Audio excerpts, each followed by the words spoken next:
Il est avocat, professeur émérite de droit public à l'université de Nice, Sophia Antipolis. Il est aussi conseiller départemental des Alpes-Maritimes. Il est le président de la commission de la culture dans ce département. Il est attaché à la ville de Nice et à la Méditerranée. Bernard Assot, bonjour. Bonjour. Maître, vous venez de publier un ouvrage aux éditions Ovadia intitulé « Colère virale, le nous ». Angle mort de la pandémie. On va essayer d'expliquer très rapidement ce titre et ce sous-titre. Vous êtes un homme pressé et ce livre a été conçu grâce, si j'ose dire, grâce à la période de confinement et la courte période de déconfinement. Et il s'agit, si j'ai bien compris, d'une réflexion générale destinée à dépasser cet événement. Bien sûr. Je ne dis pas que ça soit grâce à la période de confinement, parce que ce n'est pas un livre que l'on crée en 2 mois. On l'a en tête, et les réflexions qui vont éclore sont le produit d'appréciation, d'analyse, et le moment a été opportun parce que pendant 2 mois ou 1 mois et demi, tout était figé, et ce qui permet alors de libérer son cerveau sans être pris par ce que peut représenter l'immédiat. Alors vous dites, l'épisode viral nous oblige à nous repenser. Et on a pensé, c'est le cas de le dire, que cet épisode de confinement allait entraîner un changement des comportements, un changement des attitudes, des politiques à l'égard de l'économie, etc. On a le sentiment qu'un an ou 2 ans après, tout a repris le même chemin. Je ne crois pas. Je pense que les choses sont sous-jacentes et par exemple la relation au travail qui était déjà en train d'être posée par certains est devenue une question de plus en plus prégnante. Le télétravail, l'équilibre entre le chez-soi et l'extérieur, le sentiment que le recul sur le lieu de travail permet de mieux réfléchir à l'action menée. Mais aussi la réponse de la réalité, c'est-à-dire qu'on s'est aperçu qu'il fallait que l'entreprise soit un lieu où on se réunisse, parce que c'était là aussi où se constituait l'esprit d'entreprise. Donc, ces questions étaient sous-jacentes, elles étaient un peu dans l'air du temps, mais elles n'avaient pas eu l'objet encore qui faisait et qui allait faire que la problématique allait s'imposer. Et elle s'impose. Et j'ajoute qu'il y a un autre facteur aussi. Les réactions de nos concitoyens étaient intéressantes. Il y a un gouvernement qui a eu lieu par la peur aussi. Certainement, ce n'est même pas une question qu'on devrait se poser, on l'a vécu. Il y a eu l'impact des bulletins de guerre scientifiques, ou bulletins de guerre pendant la guerre, et donc là c'était les scientifiques qui parlaient, qui n'étaient pas d'accord entre eux assez souvent. Et puis il y a eu ceux qui ont quitté les villes, particulièrement les Parisiens, et qui sont allés se réfugier dans des lieux qui étaient parfois des résidences secondaires ou autre chose. Et là, il y a eu également la prise en considération qu'il était difficile de vivre en ville dans une situation d'urgence, même quand on était aisé. Il y a eu cette idée que pas la ruralité, mais ce qu'on appelle les rurbains, allaient être mieux capables de subir les conséquences de cette crise ou de cette peur. Et puis, c'était déjà vrai qu'il y avait ça dans l'esprit du temps, puisqu'on savait déjà que 100 000 Français par an quittent les villes pour aller vivre autrement, en étant les néo-ruraux, mais avec tout un débat sur ce qu'ils peuvent représenter comme avantages et inconvénients pour ceux qui sont des vrais ruraux. Donc, ces phénomènes qui étaient sous-jacents ont pris de l'importance, et aujourd'hui, ce n'est pas réglé. Alors, vous me disiez dans la question, les politiques n'ont pas changé. Le propre de la démocratie représentative, c'est que les politiques représentent leurs électeurs.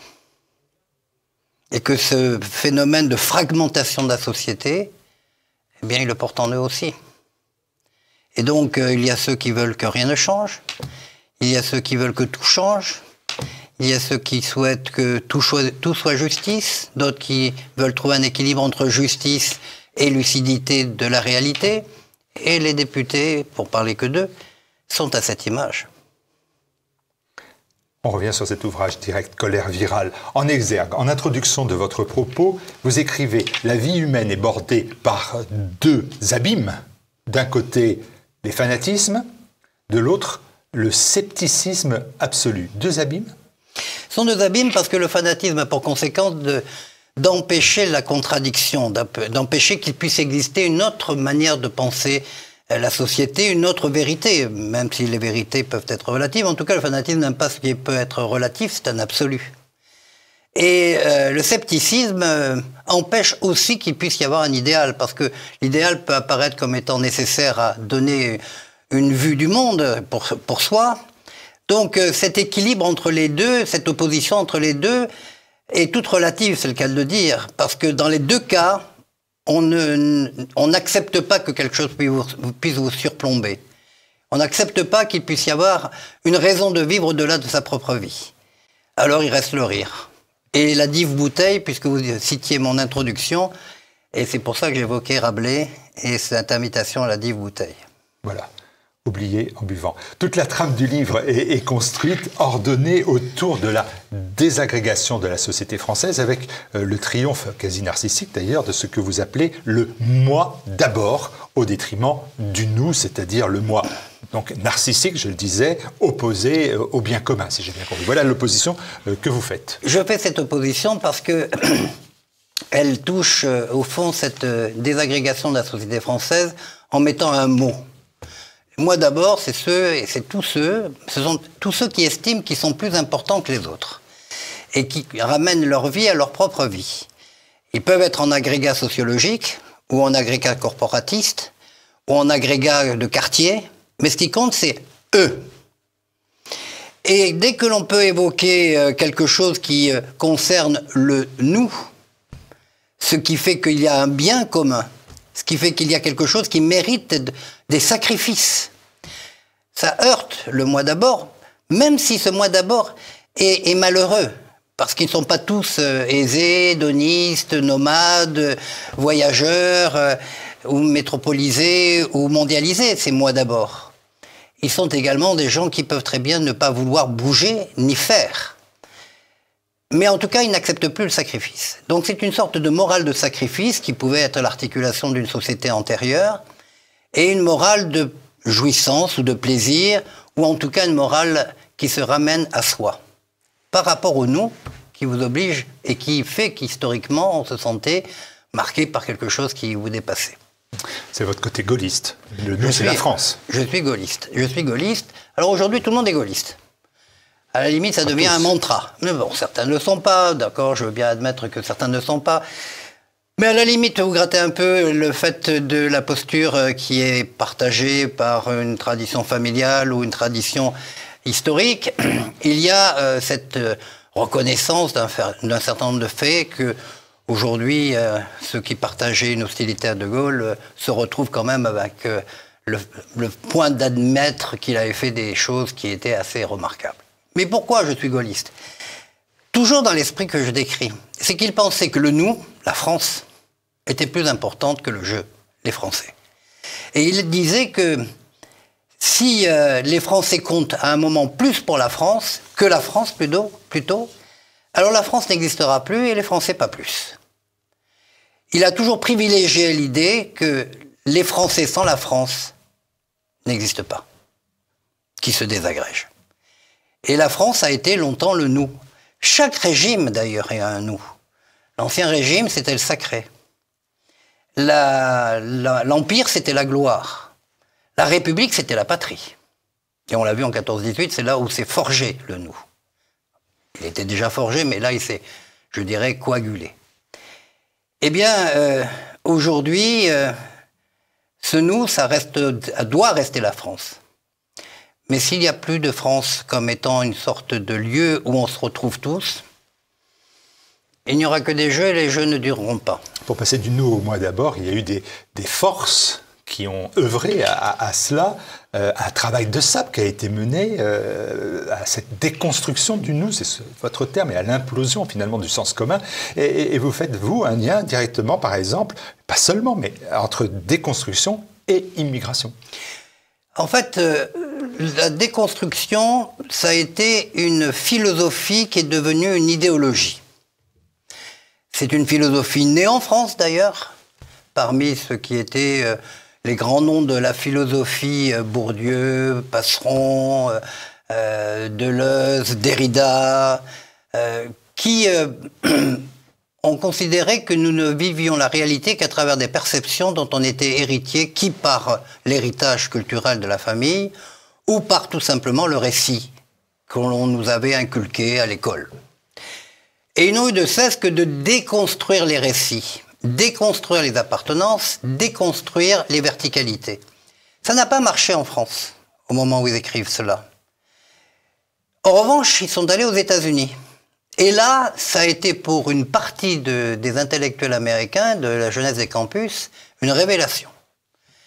Et le wokisme d'aujourd'hui, c'est le retour de cette philosophie initialement française, mais un retour qui a été travaillé par le modèle américain, avec les héritages américains, et toujours avec cette idée qu'il faut déconstruire les verticalités, qu'il faut déconstruire les appartenances, parce que ce ne sont que des perceptions, et ces verticalités oppriment.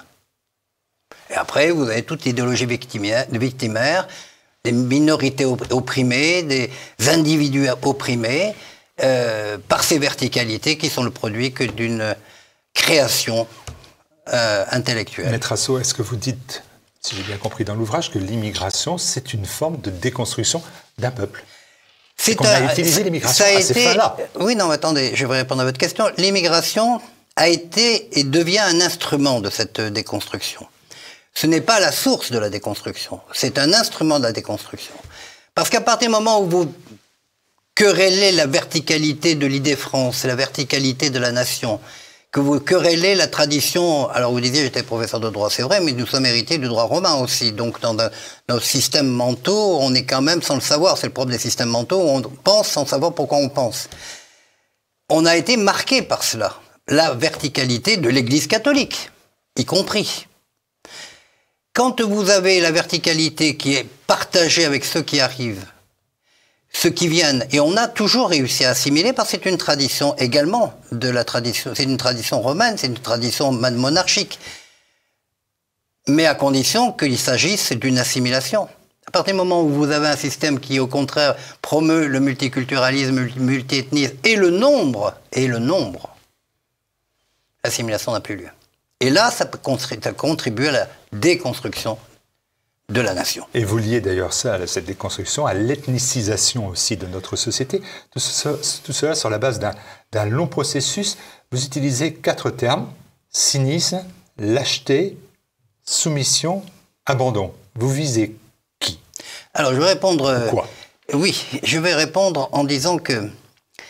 Enfin, je vais préciser ce que j'ai dit, mais enfin, c'est dans le livre.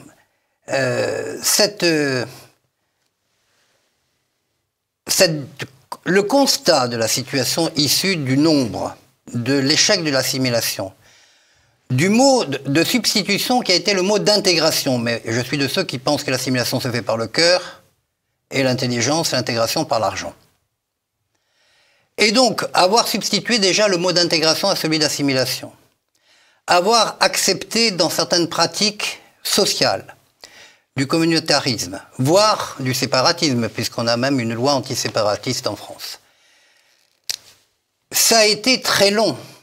Et le cynisme, pourquoi? Parce que certaines forces politiques, certains cercles de réflexion, par exemple du Parti Socialiste, tels que Terra Nova, non pas le Parti Socialiste, mais le cercle de réflexion qui a été utilisé par le Parti Socialiste, s'appelait Terra Nova, ont considéré qu'il valait mieux utiliser, en termes de stratégie d'alliance électorale ou de pression sur le monde électif, des communautés, plutôt que de promouvoir l'assimilation. Donc là, c'est du cynisme. Et vous avez un modèle que Pierre-André Taguieff a appelé le gaucho-islamisme. Le gaucho-islamisme. Le gaucho-islamisme. C'est un mot qu'il a inventé et qui a fait florès depuis. Les lâchetés, c'était... On pouvait arrêter. On pouvait prendre des décisions. Mais vous avez eu une stratégie judiciaire aussi. Le professeur de droit que je suis, 2 fois que je le dis, enseigne à ses étudiants les arrêts Gisti, qui sont les arrêts du Conseil d'État, qui a fixé la jurisprudence du Conseil d'État sur la gestion des immigrés en France. Et là, ça a été plus qu'une lâcheté, plus qu'un abandon, ça a été une stratégie.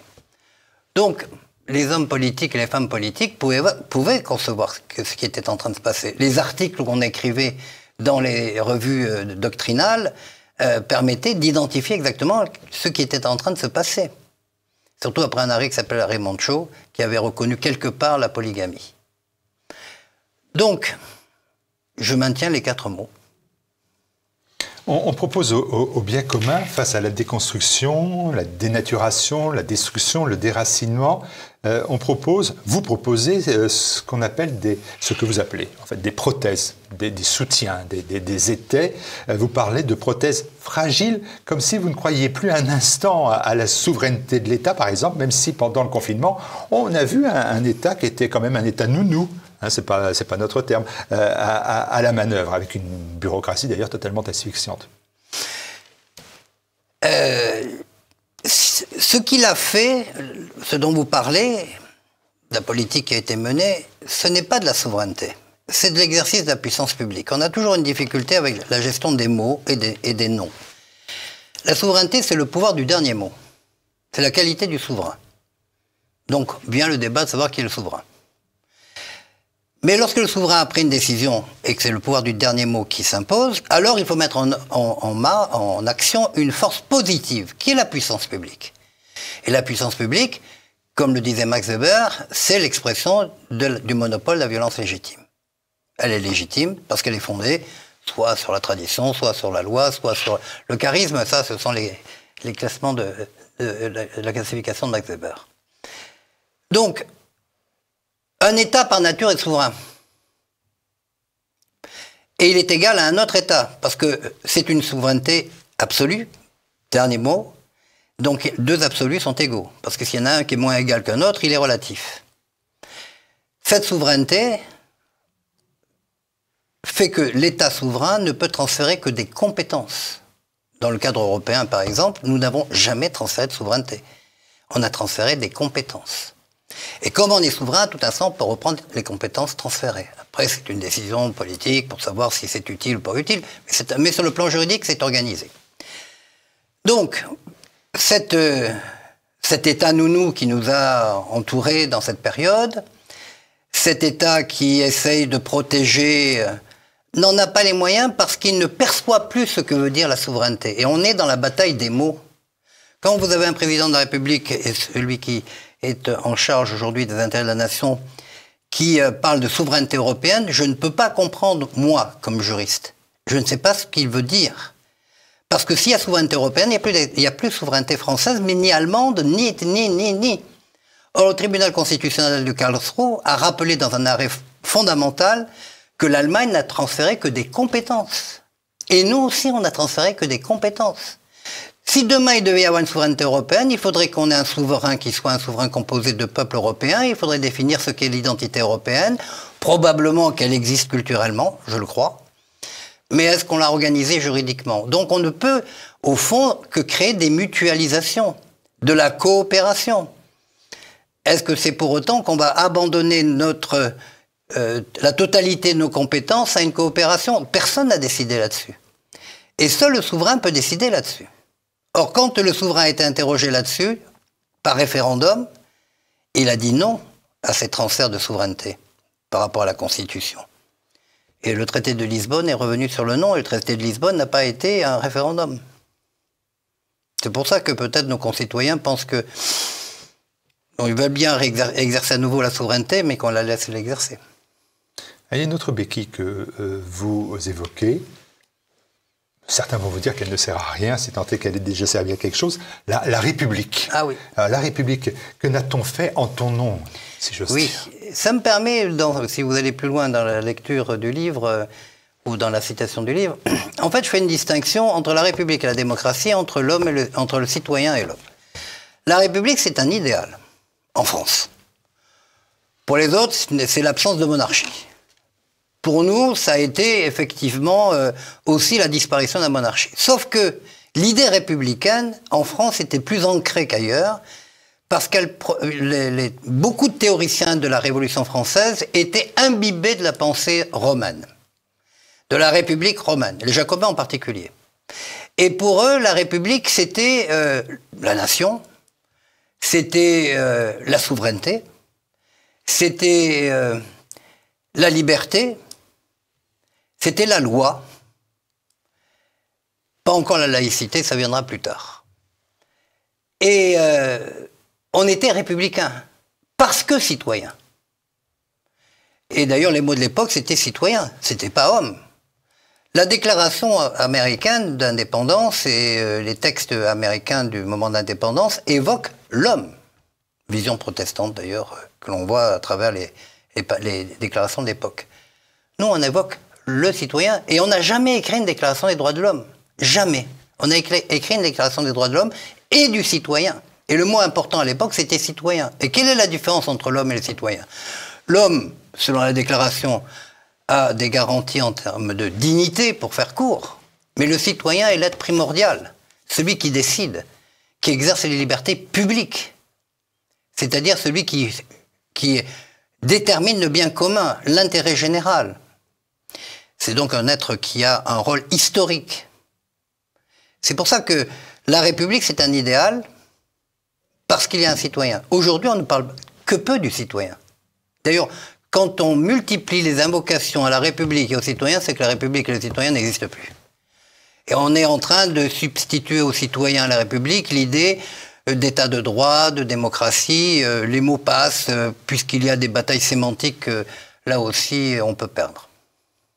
Allez, dernière béquille que vous mettez en place, qui sont mises en place et que vous évoquez, sont deux béquilles de substitution avec deux notions assez dévoyées qui sont l'Europe et la défense de la planète. Et là, on voit poindre derrière ces notions-là, bien évidemment, l'idéologie. Ce sont deux thèmes qui peuvent être idéologiques, comme ils peuvent être deux thèmes d'espoir si l'État reste souverain et si les Français continuent à penser ou recommencent à penser que la France, d'abord, reste le repère central de leur communauté de vie, et s'ils considèrent que leur rôle de citoyen, c'est de participer au maintien de la France et de son modèle républicain. Si on a cela, effectivement, ce ne sont plus des béquilles, ce ne sont plus des substitutions, c'est la garantie qu'on a une certaine pérennité sur notre manière d'être. Si on n'a pas cela, on risque d'être absorbé par l'Europe et de ne plus avoir cette liberté qui est la nôtre, sauf brutalement, par miracle, tous les Européens se souviennent d'un certain nombre de traits qui leur sont caractéristiques en termes culturels, en termes de mythes, en termes de légendes, etc. Mais alors là, le chemin est long. Sinon, la planète permettra à tout instant de développer des stratégies du péché où on sera coupable de tout. De tout. Et on rendra Monsieur Bill coupable d'avoir de la lumière derrière qui l'éclaire, moi d'avoir une caméra qui consomme... de tout, on sera responsable. Donc, ce sont des thématiques qui prennent de l'intérêt sur le plan géopolitique, qui prennent de l'intérêt sur le plan de ce qu'on ne doit pas faire, mais qui perdent leur intérêt si c'est au détriment de ce que nous sommes. Il y a un dernier chapitre. Permettez-moi de vous le dire en ces termes, je ne suis pas totalement convaincu. Alors, il y a un chapitre qui est sur la notion d'espoir et redressement. Et je me suis dit, là, j'ai en face de moi un homme politique, un politicien, et qui va donc forcément conclure par une note d'espoir. Honnêtement, l'espoir, est-ce qu'il est encore de mise en 2023? Peut-on espérer, comme vous le dites, un grand redressement quand on a un grand remplacement, un grand effondrement, un grand effacement de la nation? Alors, vous savez, il y a deux manières de répondre à votre question. Soit vous vous suicidez tout de suite. Non. J'ai encore à faire. Je pense que vous avez encore à faire. Un peu. Je pense que vous êtes reproduit, que vous avez des enfants. Ouais, donc, vous ne pouvez pas considérer que tout est perdu. La France en a vu d'autres. Rappelez-vous de la peste, vous ne l'avez pas vécue, mais je vais vous dire pourquoi vous devriez le savoir. La peste du XIIIe siècle. 2/3 de la population européenne ont été liquidés en même pas 40 ans. Même pas. 30 ans. 2/3. Imaginez, c'est l'équivalent de plusieurs bombes Hiroshima sur l'Europe. Et vous êtes encore là. Et je suis encore là. Pourquoi? Parce que nos ancêtres, à l'époque, ont fait des enfants. Parce que la vie est plus forte que la mort. Et que la mort ne vaut que parce que la vie porte ce qui est l'espoir et l'espérance. Alors, si vous me dites qu'il n'y a plus rien à faire, je pense que vous devriez vous suicider tout de suite. Ce que je vous dis, c'est que nous sommes encore là, mais on se ressemble. Oui, mais si vous me permettez... Je crois que les Français vont nécessairement penser à un moment ou à un autre ils ne peuvent pas vivre sans la France. Parce que s'ils pensent qu'ils peuvent vivre sans la France, alors il vaut mieux qu'ils demandent très rapidement à quitter la France. Parce qu'il y a peu de raisons d'y rester. Votre combat politique, il est local. Vous êtes depuis 1985 dans votre canton urbain de Nice. Ça, c'est votre ancrage. Qu'est-ce que c'est pour vous? Vous êtes avocat reconnu à Nice, à Paris. Vous avez été professeur, un des 300 professeurs de droit public en France. Quel est l'intérêt de continuer? Triple intérêt. D'abord, je suis une vieille famille niçoise, donc comme il y a une tradition en Afrique du chef de terre, donc on a un avantage à pouvoir accueillir ceux qui viennent chez nous à condition qu'ils soient en accord avec les 2 telluriques du territoire. Donc je suis là pour veiller à cela, le cas échéant. Donc c'est une blague, mais c'est une pirouette, mais c'est que ça compte quand même. La deuxième raison, c'est que si vous n'êtes pas élu, vous n'êtes que commentateur. Et en étant élu, vous savez, et si vous êtes réélu, parce que élu, bon, à la limite, vous pouvez. Mais être réélu, ça implique, élu direct, j'entends, ça implique que vous ayez appris la part du compromis et la part de ce qui est entre le fanatisme et le scepticisme. Voilà. La part de l'humain. Et donc, même dans les convictions qui sont fortes chez moi, vous le savez, je fais la part toujours de ce qui est l'humain. Parce que les humains ne sont que des humains. Et je ne vois pas pourquoi je me prendrais autrement que comme un simple humain. Merci Maître Hasso. On va retrouver l'ensemble de ces propos dans votre ouvrage Colère virale aux éditions Ovadia que vous retrouvez sur le site de tvl.fr, sur la boutique tvl.fr. Voilà, Colère virale, un homme, un écrivain, pas seulement un commentateur.